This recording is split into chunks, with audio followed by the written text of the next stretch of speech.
السلام علیکم، صبح بخیر، بلکہ دوپہر بخیر۔ دوپہر کے بج گئے ہیں 2:30 اور میری ابھی صبح ہی چل رہی ہے نا۔ آج میں آپ کو امیر تیمور لنگ کے بارے میں بات کر رہی ہوں کہ دیکھیں، چاہے بادشاہ ہو یا وزیر ہو یا کوئی بھی ہو، لیکن چیزیں جو ہے نا انسان اپنی غلطیوں سے سیکھتا ہے۔ امیر تیمور لنگ کو شوق چڑھا کہ میں اپنی جو سلطنت ہے نا اس کو وسعت دوں، اور اس کو وسعت وہ اس وقت کی جو موجودہ ترکی ہے یہاں تک وہ اپنی سلطنت کو وسیع کرنا چاہتا تھا۔ اس نے ایک لشکر تیار کیا، اور لشکر تیار کرنے کے بعد اس نے سلطان بایزید کی مملکت پر دھاوا بول دیا۔ اس کے ساتھ بہت ساری اس کی سپہ تھی۔ انہوں نے فتوحات حاصل کرنا شروع کی، اور وہ مار دھاڑ کرتے ہوئے، بظاہر جیتتے ہوئے نظر آتے ہوئے، وہ عین بایزید کی سلطنت کے درمیان میں پہنچ گئے۔ جب وہ پورے سرحد کراس کر کے بالکل ملک کے سینٹر میں آ پہنچے، تو اس وقت بایزید سلطان نے پوری تیاری کے ساتھ اپنا پورا لشکر یکجا کیا، اور ان کے اوپر آگے پیچھے دائیں بائیں سب جانب سے اس نے حملہ کر دیا۔ اور یہ ایک ایسا زبردست اور ایسا کامیاب حملہ تھا کہ تیمور لنگ کا تمام جو لشکر تھا، جو فوجی تھے، جو کامیابی کے نشے میں چور، مار دھاڑ اور لوٹ مار میں مصروف تھے، وہ سب بکھر گئے اور تتر بتر ہو گئے۔ یہاں تک کہ بایزید سلطان کے مقابلے پہ خود تیمور لنگ بھی نہ ٹھہر سکا، اور اس کو ایک مسافر اور ایک غریب غربا مسافر کا بھیس اختیار کر کے وہاں سے بھاگنا پڑا۔ اب تیمور لنگ جو تھا نا، وہ اس گاؤں سے بھاگا، اور شام میں اس نے کسی عورت کے گھر بحیثیت ایک مسافر کے پناہ لی۔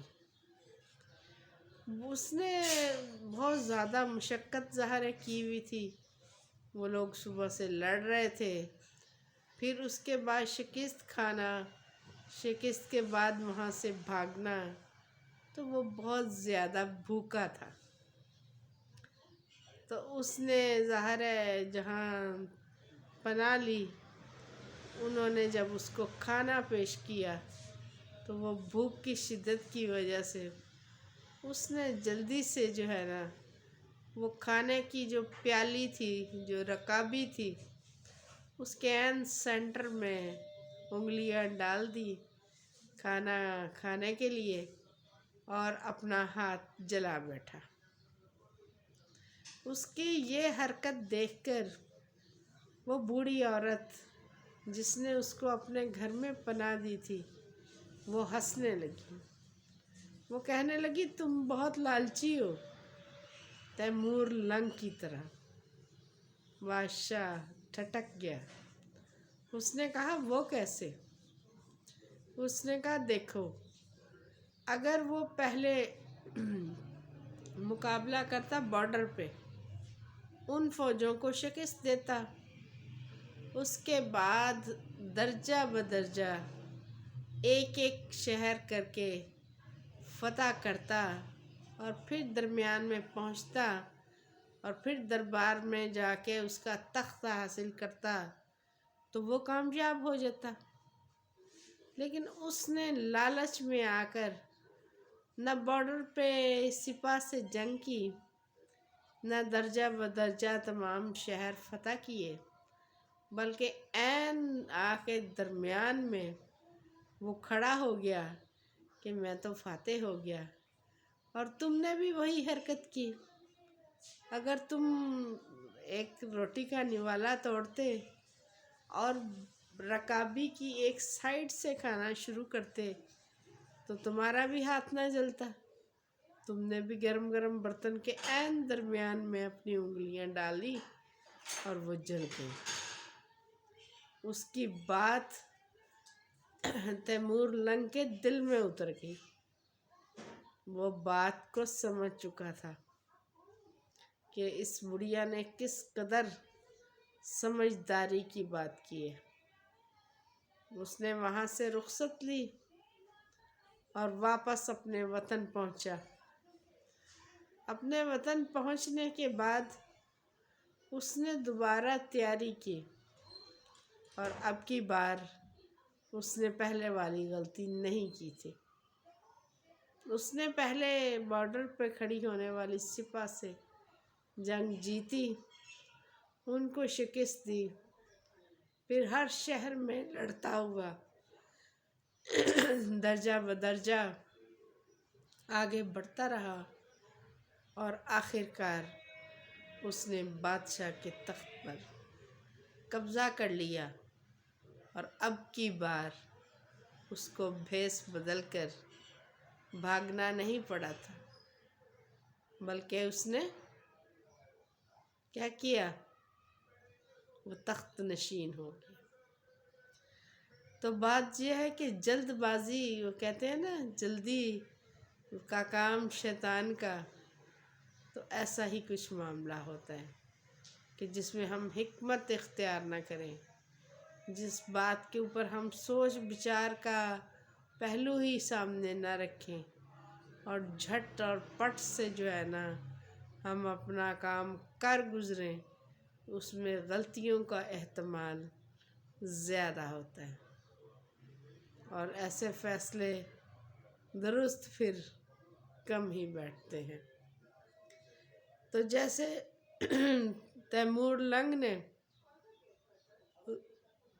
اس بڑھیا کی بات سے نہ صرف سیکھا بلکہ اس کو اپنے پلے سے باندھ لیا، اور پھر کتنے سالوں کی محنت سے اس نے دوبارہ جو ہے نا اکٹھی کی ہوگی سپاہ، اور اس نے کتنے سال لگائے ہوں گے بارڈر سے وہاں تک، کیونکہ یہ مہینوں آمنے سامنے تب تو لڑا کرتے تھے نا۔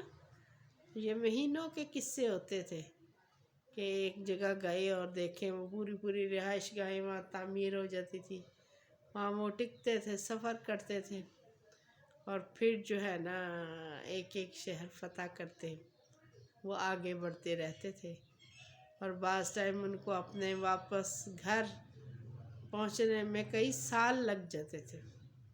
تو یہ جنگیں سالوں میں لڑا کرتی تھی۔